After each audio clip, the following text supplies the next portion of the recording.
नमस्कार सभी को, मैं हमारा हरियाणा न्यूज से मंटू रणवी। आज हम आपको बताना चाहेंगे, रणदीप सिंह सुरजेवाला ने विशेष कार्यक्रम में नई अनाज मंडी में पहुंचकर जनसभा को संबोधित किया।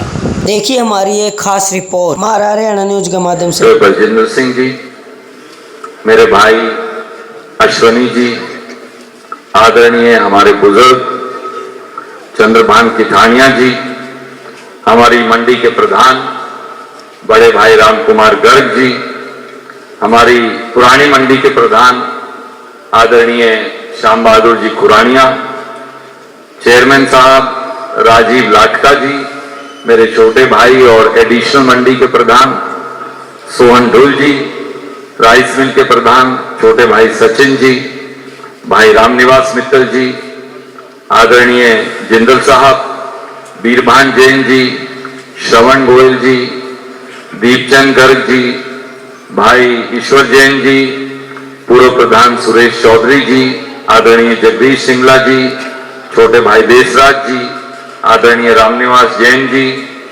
हमारे chairman rice mill Tarsem Goyal ji, भाई अशोक किचानिया जी, राजपाल चहल जी, विकास बल्टा जी, नरेश सोरेवाला जी, हरीश गर्ग जी, राजन सेठ जी, आदरणीय मुन्ना जी, सुरजीत भाई, आदरणीय ढांडा साहब, कृष्ण शर्मा जी, भाई मुनीश सिक्का जी, भाई राजू जी, धर्मवीर जी, मुल्तान जी। एक गुस्ताखी करना चाहता हूं, मंडी के सभी मेरे मोजिज बड़े बुजुर्ग भी और एसोसिएशन के साथी यहां बैठे हैं। हमारी तीनों अनाज मंडी एसोसिएशन के सभी पदाधिकारीगण, हमारी मुनीम एसोसिएशन के सभी पदाधिकारीगण, भाट मंडी एसोसिएशन के सभी पदाधिकारीगण, लेबर एसोसिएशन के सभी पदाधिकारीगण, ट्रॉली एसोसिएशन के सभी पदाधिकारीगण और सबसे महत्वपूर्ण मंडी की हमारी युवा टीम के सभी सदस्यगण, जो सबसे महत्वपूर्ण है इसलिए कि चाबी तो आके उन्हीं को पकड़ानी है सारी। तो मैं आप सबका और मेरे सामने बैठे बुजुर्गों और नौजवान साथियों, भूल चूक माफ, मैं आप सबका हाथ जोड़, पिताजी को जो सम्मान आपने दिया, अपने अजीज आदित्य सुरजेवाला को जो सम्मान आप दे रहे हैं, आशीर्वाद का हाथ जो आपने उसके सर पे रखा है, मैं एक बात कह सकता हूं कि मैं दिल की गहराइयों से आपका कोटि कोटि धन्यवादी भी हूं और आपका कृतज्ञ भी। लंबी तकरीर नहीं करूंगा क्योंकि मुझसे बोलते हुए सभी मंडी के प्रबुद्ध साथियों ने आपसे सारी बात कही। एक छोटी सी गुस्ताखी जरूर करूंगा। कल्याण जी और सारे वो साथी जो हमारे साथ हुआ करते थे और किसी वजह से बिछड़ गए थे, आज उन्होंने भी सबने कांग्रेस पार्टी की मेंबरशिप ली है। दोबारा अपने भाई को प्यार और समर्थन देने का, मुझे तो नहीं देना था, भतीजे को देने लग रहा है, इसलिए मैं जानू, मेरे से तो मुझे तो छोड़ दिया था, अपने भतीजे को नहीं छोड़ रहा। तो मैं आपका भी बहुत बहुत स्वागत भी करता हूं और बहुत बहुत कृतज्ञ भी हूं। पूरे हरियाणा की अनाज मंडियों पर आज बीजेपी की सरकार ने हमला बोल रखा। आप ये कहेंगे रणदीप ये शब्द तुम क्यों इस्तेमाल करते हो? मैं बहुत सोच समझ के बोलता हूं।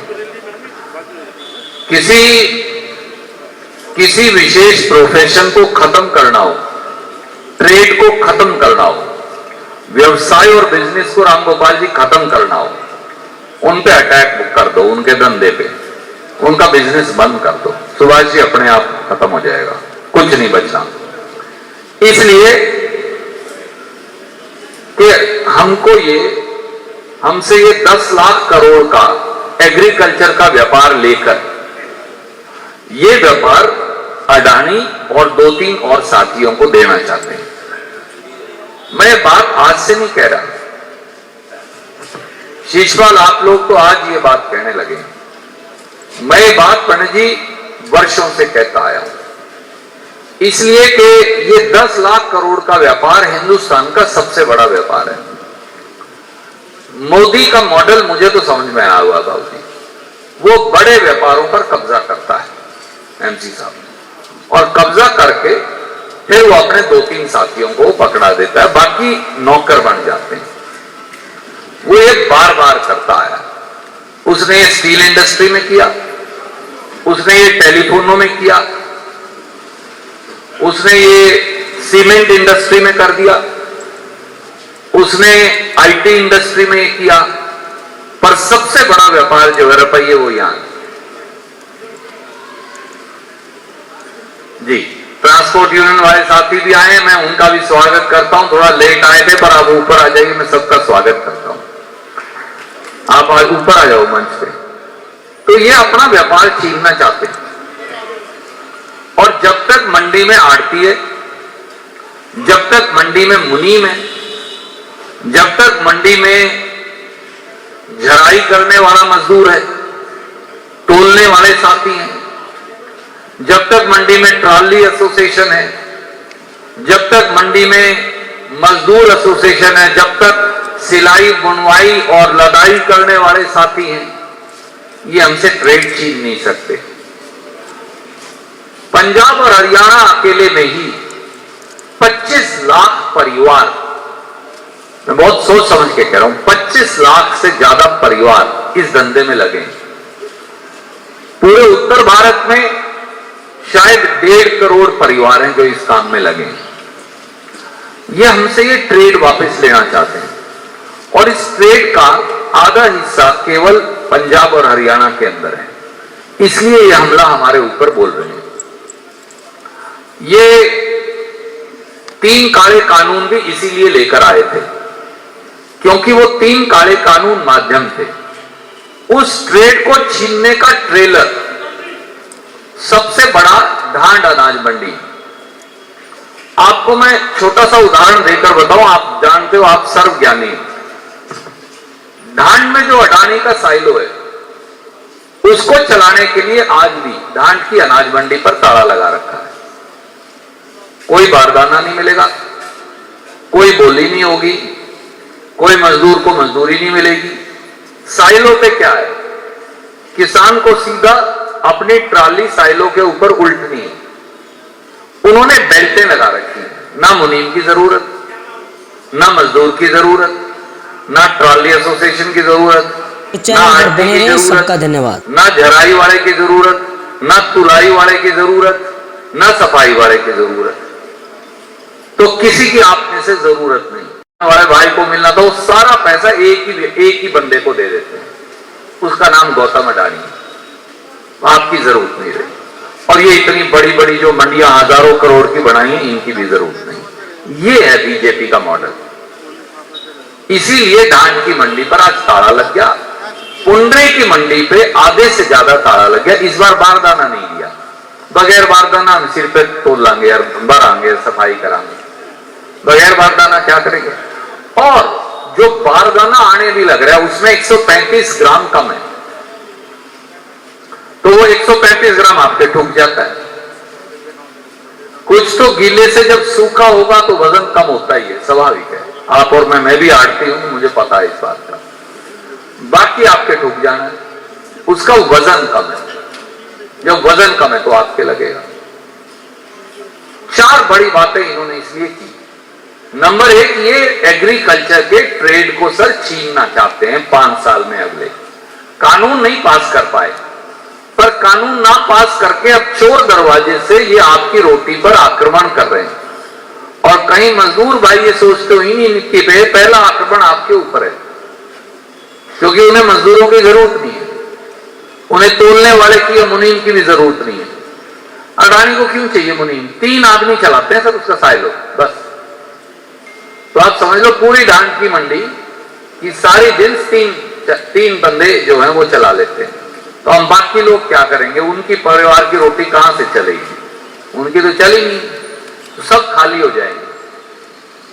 ये जो ढांड में और पुंडरी में करने लग रहे हैं, ये अब कुरुक्षेत्र, पानीपत, करनाल और कैथल में करने वाले हैं अगले 5 साल में। अगर इनको हमने नहीं रोका तो कोई तरीका ही नहीं है। और नहीं तो सर 150 से 250 एकड़ के बीच में एक और साइलो बन गया। 250 एकड़ आप समझ सकते हैं कितनी जमीन होती है। उसमें कितनी जिन्स आएगी, उसमें तो आधे हरियाणा की जिन्स आ जाएगी। तो ये उसके अंदर लगवाएंगे अब हमें जिन्स बेचने का धंधा, और अडानी ही खरीद ले जाएगा खेत में से, और अडानी ही उसे खरीद लिया करेगा, अपने वो ले आएगा, अपना खरीद के ले जाएगा। ये इनका नेक्स्ट बिजनेस प्लान है, अगर हम इन्हें नहीं रोकेंगे तो। इसलिए इन्हें रोकना जरूरी है। मंडी की समस्या क्या है, वो इससे जुड़ी हुई है। हमारी जो आड़त थी वो 45 और 46 रुपए हो गई। आज तक किसी सरकार ने हिम्मत नहीं की। प्रधान जी यहां कह रहे थे कि भाई हम तो हर छठे महीने या तीसरे महीने मुख्यमंत्री मीटिंग करता, बाहर आते, फिर वही ढाक के 3 बार फिर जूत मारते, फिर बुला लेंदे, फिर चाय पिलाते, फिर जूत मारते, फिर बुलाते, फिर जूत मारते। 10 साल गुजार दिए सर ऐसे ही इन्होंने। तो सबसे पहली समस्या तो ये है। मुझे आप एक बात बताओ, आप में से कोई ब्लैक का धंधा करता है? अफीम का काम करते हैं हम, बुक्की का काम करते हैं। भाई जो 2 पैसे की आड़त आती है उसी में से लोग अपना परिवार का पेट चला रहे हैं। ये सारा ट्रेड जो है उसके ऊपर डिपेंडेंट है।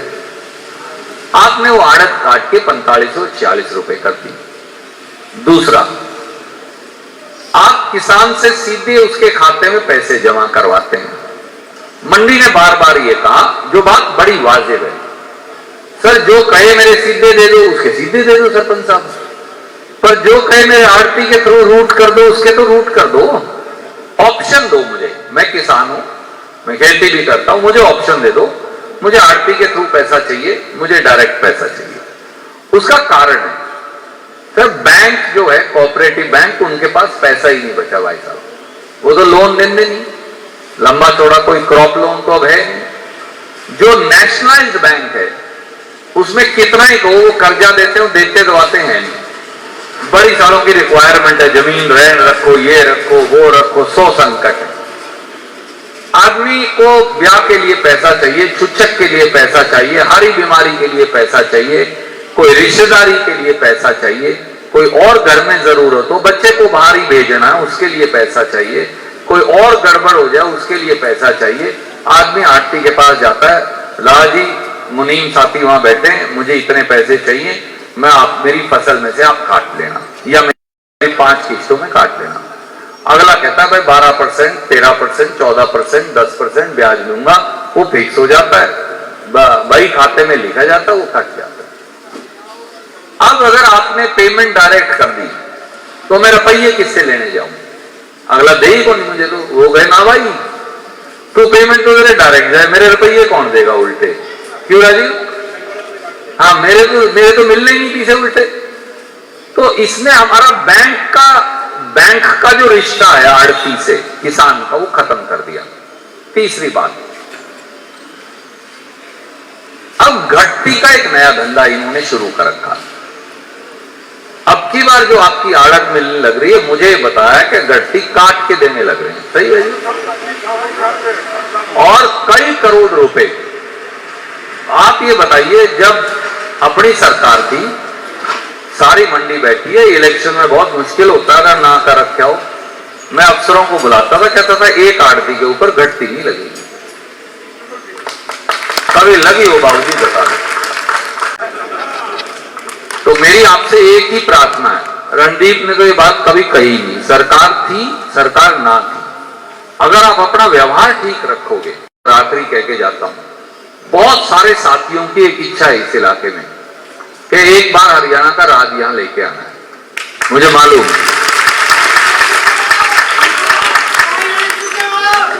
उस परमात्मा को हाजिर नाजर मान के, बगैर अहंकार के, विनम्रता से, मिट्टी को माथे से लगा के एक बात कहूं, 2005 में भी किसी ने सोचा था राज कैसे बनेगा? बना था, पर अलग तरीके से। तो 2024 में भी बन सकता है, ऐसी कोई अचंभा नहीं है। और मैं आपसे एक वचन देता हूं, आप अपने अजीज पर, अपने भाई पे, अपने छोटे भाई पर विश्वास रखिए। हरियाणा का राज आपकी जोड़ी पर ही रहेगा, ये मेरा आपसे वादा। और भविष्य की जब परतें खुलेंगी तो ये आपको दिखेगा। आप सबका बहुत बहुत धन्यवाद। एक एक वोट कांग्रेस पार्टी को और अपने अजीज आदित्य को देकर विजयी बनाइए। आपका बहुत समय ले लिया, उसके लिए भी बहुत बहुत धन्यवाद। जय हिंद, राम राम।